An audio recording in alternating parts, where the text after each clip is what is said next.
about some of the other bits. Great. Okay, so I'm here with Susan D'Antoni, and we're just going to talk a little bit about the vision behind OER and some of the associated challenges.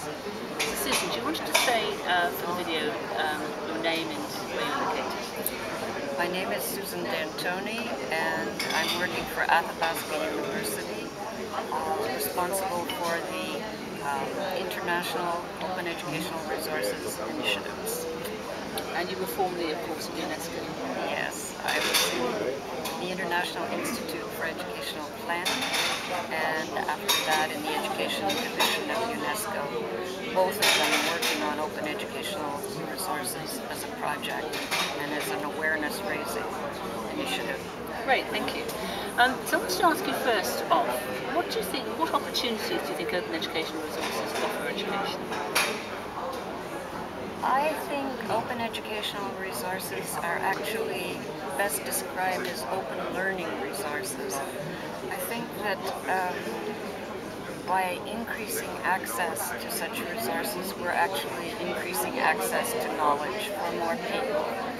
And if you look at the agenda for lifelong learning, this is a very important contribution. And it's not only for youngsters in school, it's also for adults. And it actually has capacity to contribute to a more informed citizenry. Great, thank you. That's really fantastic. What, however, do you think are the challenges associated with achieving this vision? Well, back to access, the challenge is access. Not everyone has access to the internet, and if you look internationally, there are many people who will be excluded. And in adult education, we had a phrase, those who have get more. And I think that's the risk with access.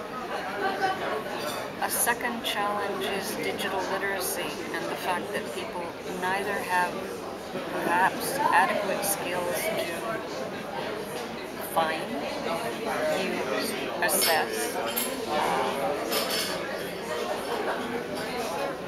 actually to understand what these resources are and what they can mean to them.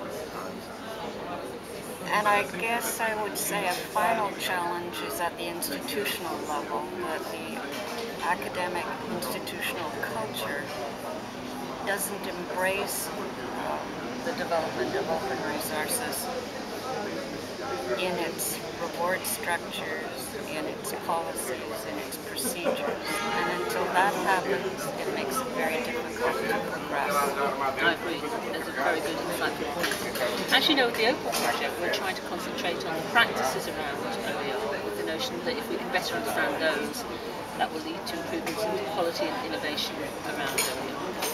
What are your views on OPAL and the approach we're taking? I think OPAL is an excellent project. I think that the focus on creation of resources has meant that there is really not a good understanding of the other end. They're put out there for something, and we're not so focused on that. OPAL has two really interesting priorities to me. The one, that it's looking at practices, what goes around an open educational resource, the use.